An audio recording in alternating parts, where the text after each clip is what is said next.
and welcome to this installment of Frank and Mary here on Nantucket. If you haven't seen the show before, my name is Art Bergeron. My day job is as an elder law attorney at Myrick O'Connell. But this is not about my day job. This is about my friends Frank and Mary. If you've seen my presentations at the Salt Marsh or seen any of my videos, you know that Frank and Mary's goal in life is very simple. They want to live in their house until they die. They want to be buried in the backyard. And if that's on Nantucket, that means you want to be right there. You don't want to go to the mainland. You definitely don't want to go to Martha's Vineyard. You want to be living your life exactly where you are. So the point of this show then is to help you know the people that you should know and the programs you should need to know about if you want to just stay exactly where you are. We have a great guest today, who's going to be talking about a very relevant program to everybody on Nantucket. But of course, with me is my good friend Alison Forsgren. Some people know me. Everybody knows Alison, who has been there like forever. Although I think that she's being eclipsed now by her ever more popular son. But we won't go there. So, Alison, whom do we have today? Well, we have someone who's been really helpful and important since times of COVID in keeping our skilled nursing facility, our island home, viable. Bob Eisenstein, right, Bob? Is that right? That's correct. Yes, Great. Thank you, Alison. And he's with Eisenstein Flaherty LLC, and I believe is now working for the town of Nantucket. Is that correct? Yes, Great. That's correct. Yeah. Well, welcome to the show. We are interested to hear what it is that you are doing and how we can help. Oh, great. Well, first of all, thank you, Alison, and thank you, Arthur. Appreciate your comments. I do agree this is the better island of the two. The other one shall remain nameless. Just a real quick history of our company, and then I can tell you exactly what we're doing here on the island of Nantucket. So our company was founded about 4 years ago. My partner, Patrick Flaherty, actually owns a private home care company. And I'm also a licensed social worker, licensed nursing home administrator. Both of us kind of felt passionate about caring for seniors and providing really good services. I know, Arthur, your intro mentioned, I think the goal for all of our seniors is to, remain independent, living in your own home, as long as possible. And we certainly share that goal. We are working with the town of Nantucket right now in a couple capacities. One is we have the interim administrator overseeing the operations of our island home. And I feel very close to the island because I personally came in as the interim administrator for about 7 months. Seems like just yesterday. I think it was about 2 years ago.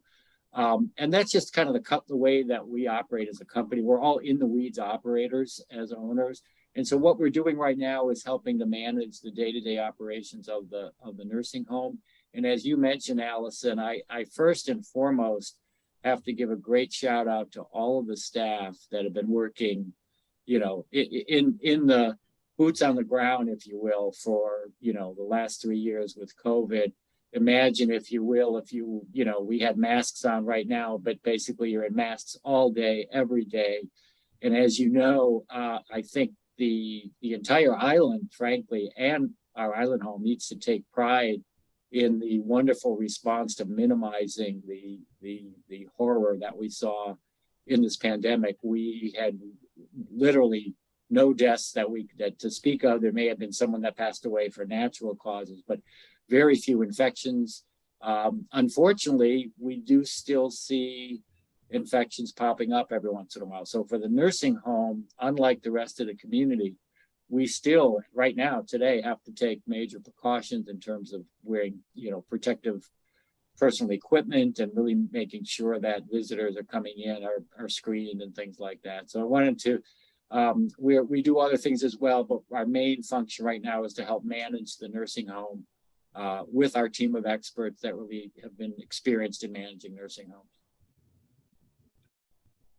And I've heard that you've also got a role in terms of the future our island home. And I know that so speaking for myself, Alison has been involved with this for a long time. I first got to meet Alison actually at our island home because she was introduced to me by a woman named Fran Cartoonan, who had also been very involved because her husband was there at that time. And at that time, they were talking to me about the years of work that had gone into figuring out what the next version of our island home would be, right? And I think that was like 6 years ago. And so now I've been very interested and always followed this. And I'm sorry that I missed the town meeting, the last town meeting, where there was actually a vote to really kind of commit to the our island home, and to commit to moving the island home, also making basically that current location the senior center. But it seems to me that you're part of that process also. Yes, that's correct, Arthur. So we've also been hired, and I personally am serving in the role as the project manager for the initial phase of developing the new Our Island home. And to your point, I too had felt like I was part of the island in the history of knowing what's going on in the past. We were all very pleased to see both town meeting approval and the vote, the town election vote approving the budget for the development and building of the new Our Island home on the site of Sherburne Commons. And so what I've been doing is, in fact, you and I had a meeting as well, Arthur. I'm talking to as many stakeholders as we can right now in sort of what I call sort of the listening tour phase of this. What my own personal, my company's view is, and I think talking to Libby Gibson, the town, and frankly, all the stakeholders that I've talked to all have the same goal, which is, as long as we're building a new nursing home, let's take the time to do it right. Let's take the time to involve all of the different senior living providers on the island to see how we can work together, how we can coordinate our services. I often use the term continuum of care services. So for example, I met with Rachel Day at Sherburne Commons, who's the executive director there. So the independent living, the home care that you mentioned, Arthur, staying in home, having a nursing home. It's really interesting to me, and you'll appreciate this because I know you do a lot of work with elder law. The old image and stigma of a nursing home was literally, that's where you go to die. And I think what we're trying to change is that image has changed dramatically, thankfully. Unfortunately, we have the COVID breakup, but right now, for example, the templates for new buildings, first of all, we're looking at preferring private rooms and semi-private rooms only. The state has put in a mandate now due to infection spread, no more 3 or 4 bedrooms. Those days are gone. So the design phase, the build up to the design phase, which is going to be phase 2, will be to involve as many people in the community as possible. And I've talked to, oh my goodness, probably a dozen people already, including the staff at our island home, to get their ideas about what works and what needs to change in terms of the new building. One thing off the top of my head, just to give an example, right now we blend in the memory care patients, dementia patients, with the general population at our island home. Now, to the credit of the staff there, they work fabulously, and you wouldn't really know that if I didn't say that out loud. However, best practice is to have a separate designated dementia care wing where you can really do training, education for the staff as well as families and residents. So that's just one idea. So right now, Arthur, to your point, it's a very, very exciting time. And one of the other areas of great cooperation is with the hospital. I've had meetings with Dr. Ives Erickson, for example, and talking about how can we place the nursing home in a place where obviously it's going to be for long-term custodial care. We know that. That is exactly right. And I always tell people, say, well, we don't really want to go to a nursing home. So my comeback is, well, I know. I mean, who does really? But if the question is asked, where else would you really want to go or need to go? And thankfully, if you had to be in that situation, I think what happens is a lot of times people, and this also, they don't think through what's going to happen until they're in the situation. And then it's an emergency. And again, the staff at the facility, if you've had family, anybody listening, has been phenomenal. I always said when I first walked into our island home, quite honestly, I thought it had the flavor of more like an assisted living flavor to it. Just wonderful staff, a lot of independence going on. So our goal is to take input from everybody on island and use that information when we're moving forward into the design and building phase of the building. I agree that the staff has been incredible, and also that no one goes to our island home unless they have to. And I think that one positive thing that's come from the years of awareness, and I think I started in 2012. That's when I started, looking at options and, Yeah.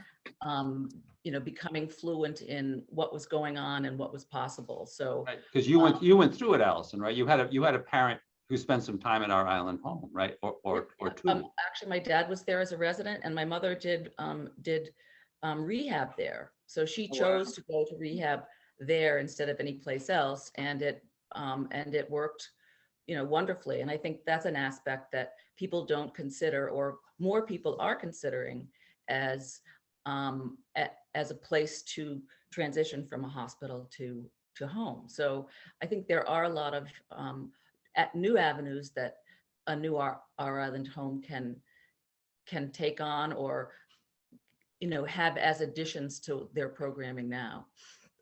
So Bob, like a lot of people talk about the small house model and the institutional model. Is that something that the stakeholders are in discussion about, or? Yes, I think, there's various terms that get thrown about. I think what we're all in agreement on, there's two sort of versions, if you will. There's one that's called the greenhouse model. I think we agree from most of the folks that we've talked to, we don't necessarily need to do the pure greenhouse model. That comes with a lot of other components. That is a nice model, but we're not necessarily going there. What the takeaways are, as you mentioned, more of a sort of a congregate care, home-like, family-like setting, where you would have smaller areas within the same building. This is not going to be separate buildings. It's going to be one building, probably 2 floors. But Alan Atwood, for example, I know he's done some wonderful drawings, architectural drawing. We're going to take those, by the way, and use that as a starting point, because the ideas are all coming into play together. And I think there is pretty much united agreement on what you just mentioned, Allison, where there's opportunities now to have smaller areas, call them neighborhoods. The name's not important, but the goal is to have separate areas where you have smaller number of rooms together with much more shared space, common space, leisure space, dining space. And to your earlier point, Allison, most nursing homes off island actually have, in some cases, 50% of their entire nursing home population in what you had mentioned as short-term rehab. And that's actually healthy for a number of reasons. Number one is it's good for the staff to know that they can keep active on their nursing skills. For example, if you get people coming in post-surgery, you can do IVs, you can do therapy, and then you see people get better and go home, which is a wonderful way to keep your skills active, as well as having, the long-term custodial care parents. And I was stuck on what, talking about your family members there. Having patients with all different, and again, that would be a wonderful opportunity for us to work conjointly with the hospital. For example, hospital, because of their acuity skills, would take probably cardiac care, something like that. The nursing home, OIH, could take wound care or other things. So there's a really good opportunity to partner on all these things. But yes, to your question specifically, we're very much in favor of looking at what's called the small home model, other names, to keep that internal core of activities much more space, much easier for staff. Another example, because of COVID, we're probably going to need to look at separate ventilation and HVAC systems, and a separate entryway for visitors, so everything stays very clean in terms of infection control, protocol. And the other thing that's come up with agreement, talking to all the stakeholders, is sustainability, and having some energy efficiencies built into the new building. So there's a lot of great information. And by the way, if I forget to ask, Allison, you're on my list to talk to as well. Offline, as they say. Perfect. I've got a lot to say. Going back to 2012, I know. Right. And by the way, I guess the comment that you made about Alan Atwood and the plans that he had done, really reminds me of something. One of the things that strikes me about, now I've been working on Nantucket, it's getting to be a long time, like 8-9 years. is how many people have had a family member who's been at our island home, including Alan Atwood, whose partner was there. And there were just so many people, right? And so they're also really a wealth of dedication to the success of the new island home, as well as a wealth of information about what it could be. Because I've always, as Alison has heard me say many times, this is the best nursing home I've ever been to. You know, it doesn't look really, you know, it hasn't got the chandelier effect with the big fancy yada, yada, yada, but it's terrific because of its size, because of the sense of the staff, right? And so the challenge of going into a new space, but keeping all of the good of the old, that's the real, that's an architectural challenge, that's a real services challenge. It's really, it's a real challenge, right? But, and, you know, and there are some things that when I've been to other facilities, and I did, you know, my parents between, you know, I was in Quincy, I was in Marlboro, you know, and some of the things are very unique on Nantucket and seem to work really well for the, you know, because it's a small facility.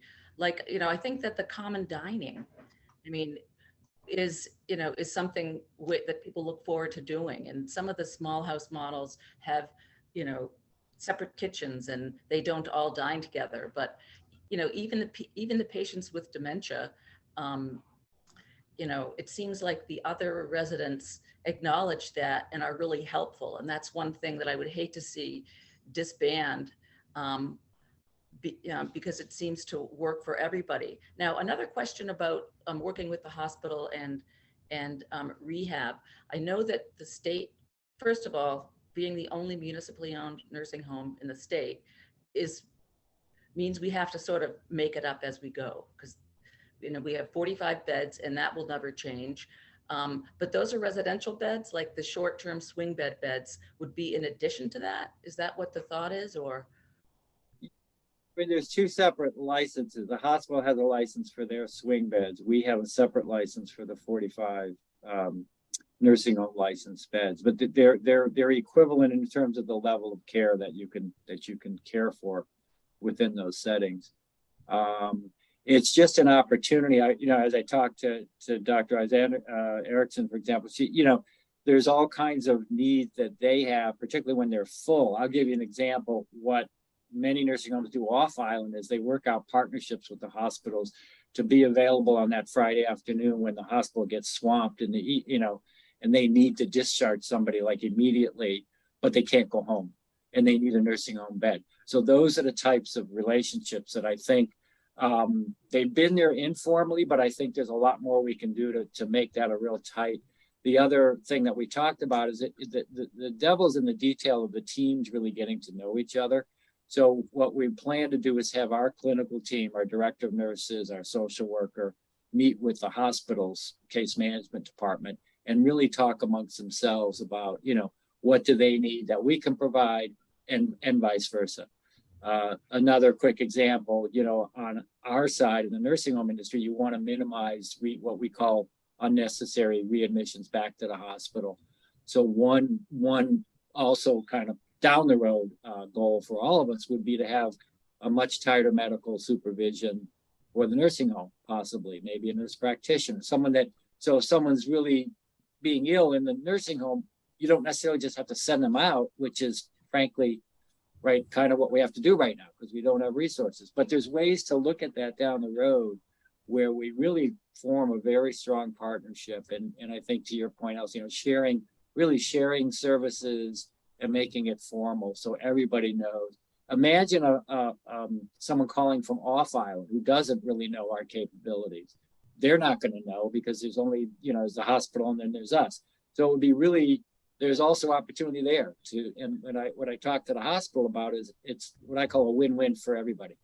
Our census can go higher there. They can be full. We can be full at the same time, which is obviously, you know, a financial goal for all of us. And the more information and education that gets out there, the better off I think it'll be for all of us. That's a fascinating thing. But when you mentioned the notion about the readmissions, it just occurred to me. I mean, I know that one of the issues as far as the hospitals is concerned is they get whacked on the amount that they get reimbursed from Medicare, exactly, depending on readmissions. So they actually have a financial incentive if they're discharging to our island home, to make sure that that quality at our island home is there so that they won't get readmitted, because it hurts everybody that's really interesting.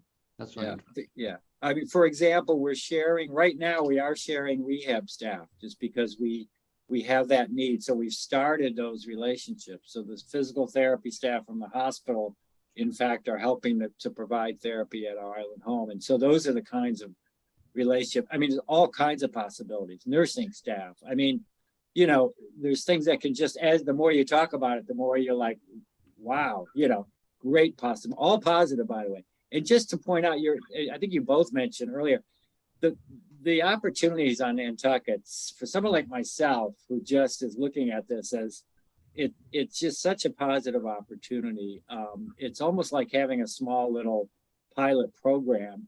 And I always think big. I mean, I'm talking about, recruitment and retention ideas, doing LPN training, a satellite for LPNs, doing CNA certification on, all kinds of things that, I sometimes have to be told to slow it down. But my point is that I've never seen a place so far, I'm sure I'll hit it at some point, where there's so much positive energy and agreement on doing right, providing the right services for the island. It's fabulous, absolutely fabulous. Now, and I know, by the way, Bob, I think, as I often mention to people that we have on the show, so Alison runs the show. My job is to provide comic relief and to keep track of the time. That's why every once in a while I look down, I look at the time.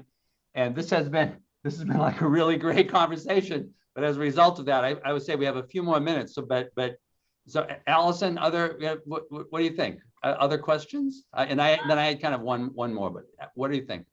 I have a lot of questions. Bob might want to listen to them on an individual basis. Yes. So Arthur, Yes. you can ask your one trademark question. Is that what your final? No, I don't. I have a different question. My trademark question is, how did you get here?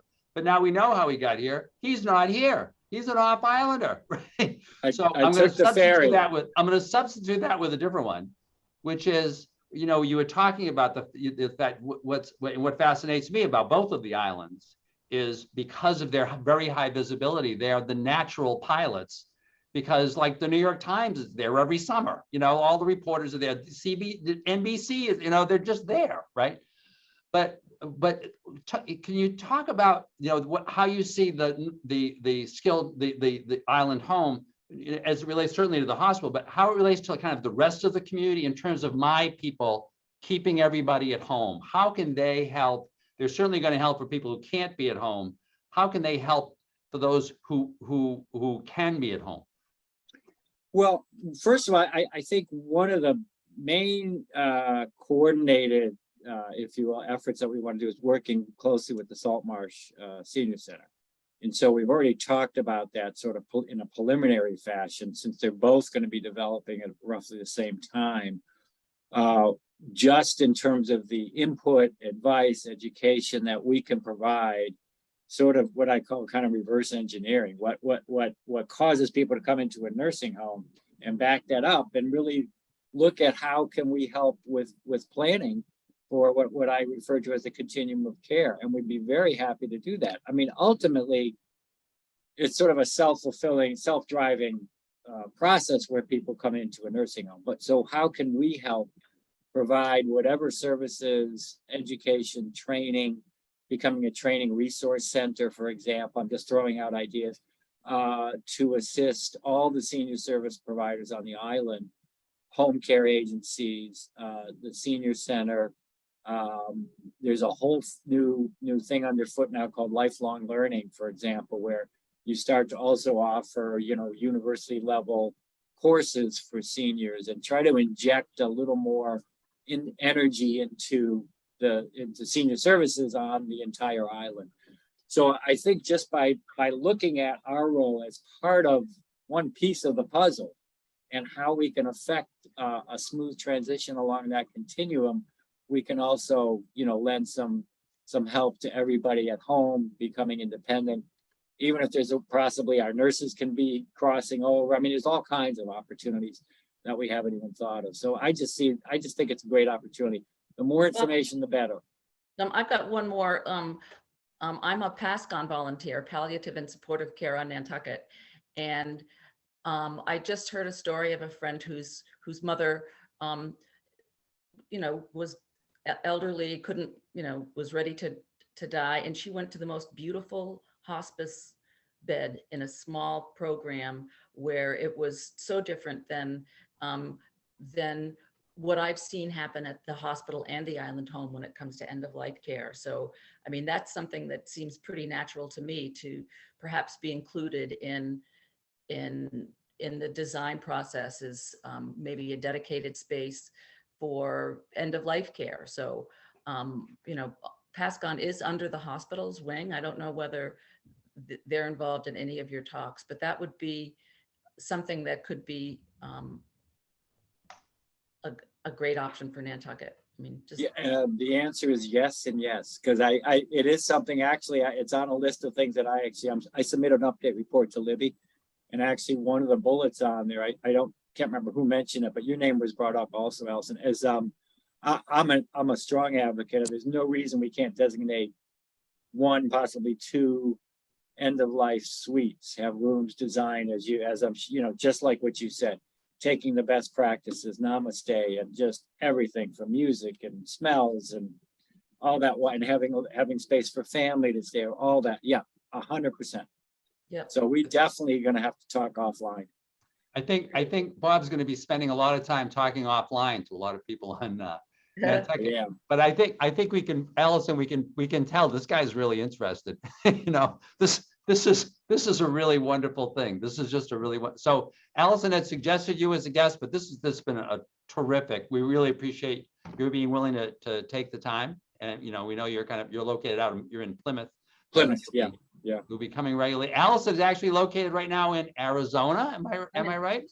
Tucson, Arizona. In Tucson. That's the miracle of Zoom, right? That we can keep doing these. So Alison, we'd love to see you back home soon. Yep. Bob Eisenstein, thank you so much for doing this, folks. I hope you found this interesting. This is a really important discussion. You all need to be involved in this. You all need to be involved. As many of you have had folks at our island home, we all think about it as seniors. Where would you want to be if you couldn't be at home and really needed to be at our island home? What would you want that to be like? So thank you very much for watching. Thank you both. And Alison, we'll see you next month. We'll see you, and folks, we'll see you next month. Thank you.